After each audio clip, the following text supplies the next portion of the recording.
em Paulo VI, João Paulo I. Esse João Paulo I, ele falou que ele ia fazer uma investigação criteriosa no Vaticano, porque ele suspeitava de infiltração de maçonaria lá. Curiosamente, o pontificado dele durou só 33 dias. Morreu.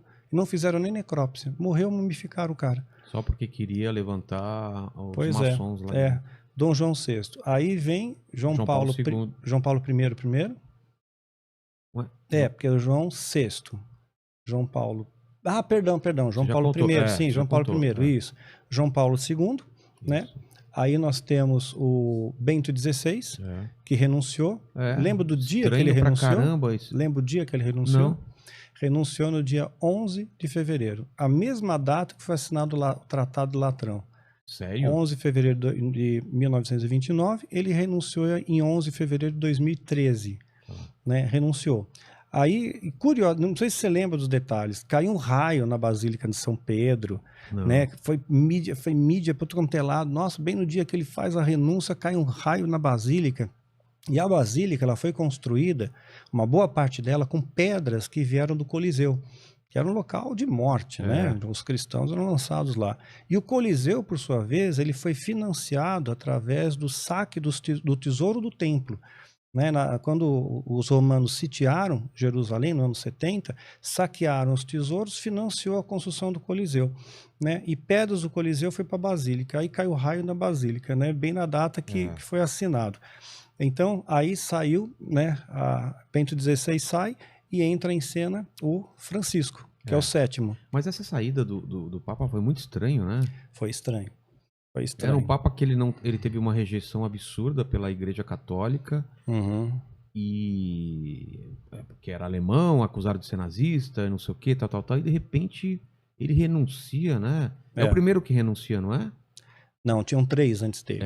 3 antes dele renunciaram. Mas é uma coisa raríssima. É raro. Raríssima. Não foi por doença, não foi por nada. Né? E agora tem o Francisco.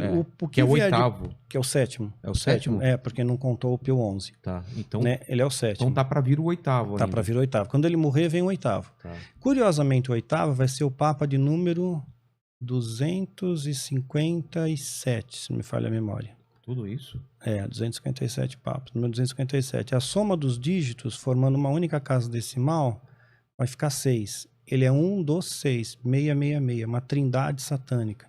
A besta, o falso profeta, o anticristo. Então, ele vai ser o falso profeta que vai dar apoio ao anticristo. Não esse que está agora, o próximo, o que vai vir. Ele vai dar apoio ao anticristo, para trazer tudo o que ele falar como verdade. É importante ter o apoio da igreja. Então, do jeito que estão acontecendo as coisas, deve acontecer logo esse oitavo Papa. Pois é, as coisas estão caminhando, aí chegando perto de 2023, o negócio da vacina do Bill Gates, sei lá. É muita coisa acontecendo. A gente pode especular. Pode durar um ano, pode durar 20 anos. Pois quem sabe é Deus, né? Mas a gente observar os sinais, você vai ver uma tempestade. Eu vejo vento, relâmpago, eu imagino, puxa, vem uma tempestade por aí. Né? Então eu estou observando os sinais, tá acontecendo coisas. Mas vamos voltar lá então. O oitavo cavaleiro estava falando por quê? Em relação ao quê? O oitavo rei? O oitavo rei, aliás. O oitavo rei é aquele que vai ser o falso profeta, né? Porque ele vai ser um membro da igreja. Ele não é o anticristo, ele só vai... Não é o anticristo. Tá. Ele vai dar apoio ao anticristo. Que é o primeiro cavaleiro do Apocalipse. E o segundo? E o segundo aí sim, começa a peste. Começa a guerra e peste. Peste primeiro, guerra depois. Mas a peste já não é o que a gente está vivendo ou vai vir uma... Não, vem muito pior. Isso aqui é um ensaio. Para com isso. Isso aqui é um ensaio. Porque, olha, o nível de letalidade... Se você pegar em percentual estatístico, friamente falando, né? Estatisticamente, em percentual, né, não são tantas pessoas que morrem. Morte sempre é trágica. Mas parece que está aumentando, né? Que isso pode ser a peste porque está aumentando a letalidade. Está aumentando, mas não chega nem perto de uma gripe espanhola, nem perto de uma peste negra. Não, do ebola e tal, eu sei. Então... Mas a facilidade de transmissão é muito grande, né? Porque já mutou, né? Já mutou, já teve Então variações. Essa peste seria uma pior do que a gente está vivendo. Muito pior. Guerra, seria guerra mesmo? Vamos começar a ter guerras, rumores de guerras, a Bíblia fala sobre isso. Então temos 3 cavaleiros, e o 4º cavaleiro? É a morte? É sobre o cavalo pálido, né? Na verdade, o cavalo negro, né, que vai finalizar tudo, né, que é a morte mesmo, né, mas tem 1000 coisas que estão acontecendo no nosso redor. Eu sempre procuro orientar os meus seguidores a ir passo a passo, a viver um momento, senão as pessoas sofrem por antecipação. Exatamente, eu já estou preocupado né? aqui. Cara. Não sofre por antecipação, tem que ir com calma, né? É isso que está dito para esse momento. Os sinais se emolduram ao nosso redor e nos dão essa indicação. Né? Então eu tenho que tomar uma posição diante disso. O que eu faço? Eu procuro ter mais intimidade com Deus. Eu procuro dar mais valor às pequenas coisas. Sabe que fizeram uma experiência? Foi uma enfermeira até que escreveu um livro, né, de pessoas, pacientes terminais. O cara está morrendo. O que esse cara que está morrendo ele fala? Puxa, eu tinha que ganhar mais 1 milhão. Eu precisava ter ido para Paris. Eu não visitei a Disneylândia. Não tem isso. Não. Né? Não tem. Eu devia ter passado mais tempo com a minha esposa, devia ter abraçado mais meu filho, ter um filho, passado mais tempo com os amigos. Então, é essa a pegada, isso é a vida. Né? Tem até uma alegoria que eu acho interessante. Siddhartha Gautama, ele se transformou no Buda, né? Então, tinha esqueci o nome da casta, mas é uma casta sacerdotal, Brahmini. Um Brahmini chegou, ele queria fazer uma pegadinha para Buda. Então ele falou assim, você é um homem ou você é Deus? Se ele falasse que ele é um homem, ninguém vai seguir a doutrina dele, né? A doutrina dos 7 caminhos, o budismo, aquela coisa toda, né? Se ele dissesse que ele é Deus, poxa vida, a maior parte dos deuses indianos são zoomórficos, então ele não poderia ser Deus também.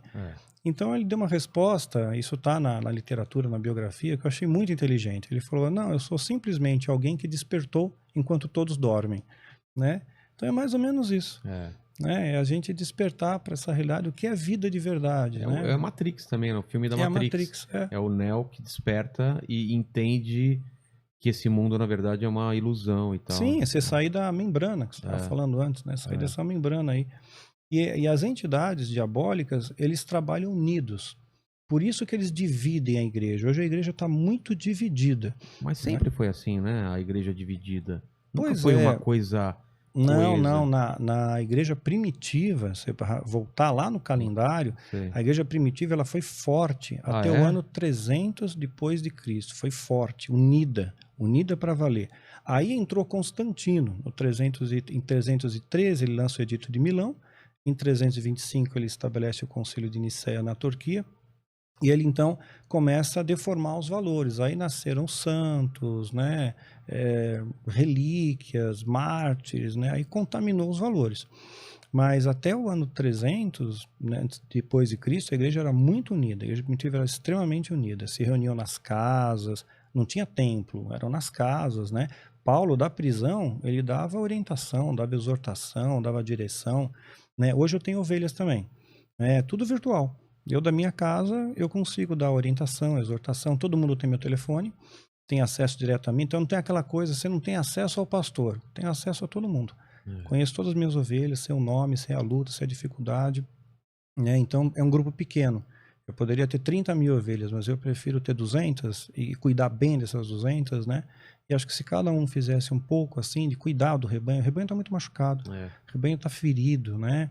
Está sangrando, então precisa realmente cuidar deles, né? E fortalecer a fé, porque fortalecendo a fé você não precisa ter medo dessas coisas. A luz afugenta o medo, né? Essa paz que transcende o entendimento, ela afugenta o medo. E os demônios, eles trabalham em parceria.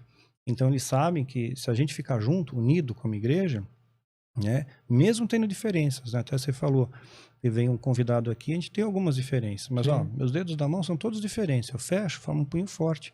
Então, essas diferenças são pequenas, sabe? A nossa igualdade em Cristo tem que ser maior, né? O nosso amor tem que ser maior. Quer ver um exemplo de entidade que trabalha junto?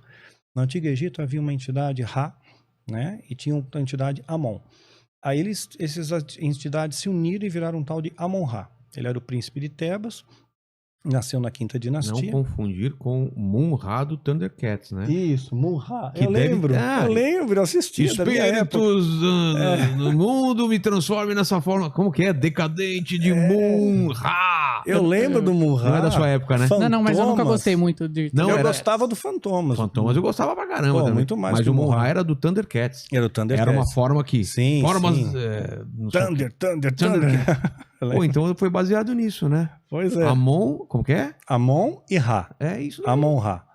Né? E ele foi tão importante que ele surgiu na 5ª dinastia, na 18ª, ele tem hieróglifos dele numa tumba de um faraó chamado Tutmés III lá, enchendo a bola do cara. Falou, eu te dou poder, estabilidade, meu nome de Ra e tal.